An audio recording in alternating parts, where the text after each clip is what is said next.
If you've done therapy, read the books, build awareness, learn to regulate yourself, and you're still quietly tired, this video is going to irritate you. Not because it's wrong, but because it points to something you still believe is maturity and exposes why nothing ever fully rests. This is not for beginners.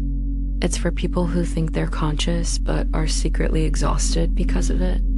Self-improvement has a secret no one likes to name.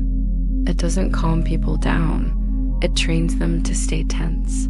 The exhaustion you feel isn't coming from life itself. It's coming from the way you've learned to manage yourself. The more seriously you take working on yourself, the more your mind stays on duty, watching, adjusting, monitoring, making sure nothing slips. At first, this feels responsible. It feels mature. It even feels like awareness. But over time, that constant self-monitoring stops feeling like effort and starts feeling necessary, like something you can't relax without losing something important. So you keep going. You track your thoughts, regulate your emotions, correct yourself in real time. None of this looks unhealthy. From the outside, it looks admirable. It looks like someone who's doing the work. But this is where things quietly go wrong. Because what you're calling growth is often just vigilance with better intentions. You're not becoming freer. You're becoming more precise at supervision, more skilled at catching yourself, more efficient at staying on watch. And because this looks like progress, it never gets questioned. When the system is trained to stay alert all the time, it never truly rests, even when nothing is wrong and even when life is stable. The background stance stays the same. Stay ready, stay aware, stay on top of it. And then you wonder why you're tired, not burned out, not overwhelmed, just carrying a low-level strain that never fully turns off. This isn't exhaustion caused by problems. It's exhaustion caused by vigilance. Slowly and unintentionally, you've taught yourself that something always needs monitoring. That awareness requires effort. That letting your guard down around your own mind isn't safe. And once that belief hardens, effort stops feeling optional. It starts to feel moral, necessary, like the price of being a good, conscious, responsible person. The exhaustion isn't coming from your trauma, your past, or your circumstances. It's coming from the effort you're using to make sure you're okay, the effort you're using to never fully stop supervising yourself. That's why more insight hasn't helped. That's why healing feels like maintenance. And that's why rest never quite lands. Because you're not recovering from anything. You're still working. Most people think awareness is something you do, something active, something you maintain. Paying attention to thoughts, emotions, reactions, patterns. At first, this feels useful. It brings clarity. It reduces chaos. It creates a sense of control, but attentiveness quietly turns into readiness. Instead of awareness being something already present, it becomes a posture you hold, a way of leaning into experience to make sure nothing goes wrong. You're not just aware anymore, you're on watch. And here's the line most people resist because it removes the moral high ground. What you call awareness is often just control that learned better language. It isn't presence. It isn't wisdom. It's fear refined into something socially admirable. And the moment awareness requires effort to maintain, it has already stopped being awareness. Vigilance always carries tension, even when it feels calm. Because vigilance assumes something needs monitoring, something needs managing, something could slip if attention relaxes for too long. So awareness stops being neutral and starts being effortful. This is why so many self-aware people feel strangely tight even in peaceful moments. They're not anxious. They're not stressed. They're ready. And readiness has a cost. Over time, this posture becomes familiar. Then it becomes normal. Then it becomes personal. It starts to feel like me, like maturity, like consciousness itself, which is why questioning it feels threatening. Because if awareness really requires this level of effort, then relaxing it would feel irresponsible, like letting go of the wheel. So the system stays engaged, not because something is wrong, but because it believes engagement is necessary. Effort didn't enter awareness because awareness needs it. Effort entered because it once felt useful and then never left. What started as a tool quietly became the baseline. And once vigilance is mistaken for awareness, exhaustion isn't a mystery anymore.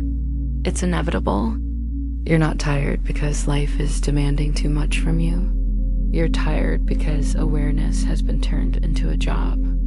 Once vigilance is mistaken for awareness, self-work quietly changes roles.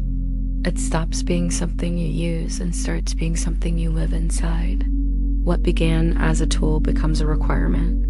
What felt optional becomes automatic. Eventually, it no longer feels like something you're doing at all. It feels like who you are. At first, this looks like progress. You're more reflective, less reactive, more thoughtful. You catch yourself earlier. You notice patterns other people miss.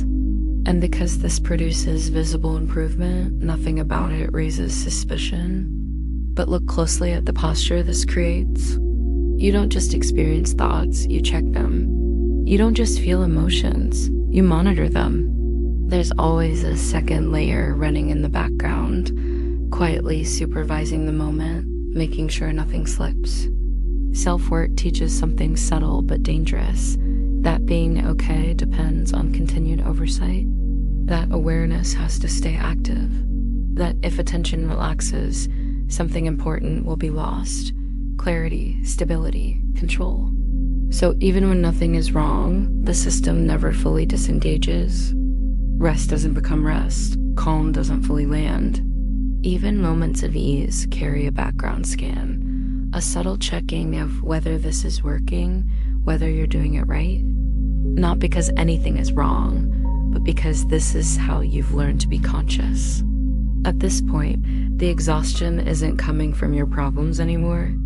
It's coming from the relationship you now have with yourself, a relationship built on constant supervision. You're no longer fixing something specific. You're maintaining a posture.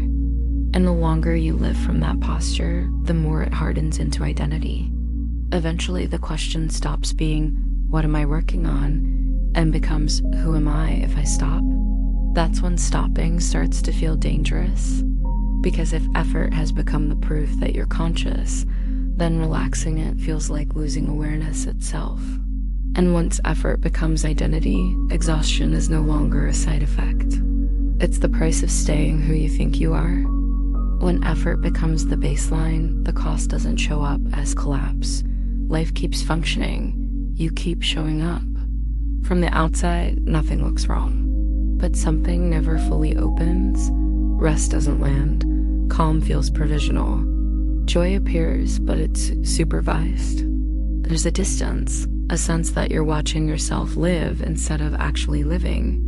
Because this doesn't feel dramatic, it gets normalized. You tell yourself this is adulthood, responsibility, conscious living, and that explanation hides what's actually happening. Life isn't demanding this much strain from you. You are. The cost isn't exhaustion that forces you to stop. It's the kind that never resolves. The background tiredness that remains no matter how much rest you get. The feeling that even good days require maintenance. This is the cost self-work rarely names. Not failure, not collapse, but a life that never quite feels lived, only managed. Most people hear this and immediately look for the next move, what to do instead. What practice should replace the old one? That reflex comes from the same assumption that experience must be actively managed for life to function properly. But there are moments, brief, often unnoticed, when that participation drops. Not because you decided to relax, and not because you applied a technique, but because nothing was being checked. Nothing was being adjusted. Nothing was being prepared for. What's striking about those moments isn't what happens. It's what doesn't. Life doesn't fall apart. Nothing important gets lost. Thoughts still arise. Decisions still happen. The body responds. Life continues without being supervised. Those moments subtract rather than add. And that subtraction quietly undermines the deepest assumption running the whole time: that effort is necessary for things to be okay. If life continues just fine in moments where you stop working on yourself, then be honest. What exactly has all that effort been protecting?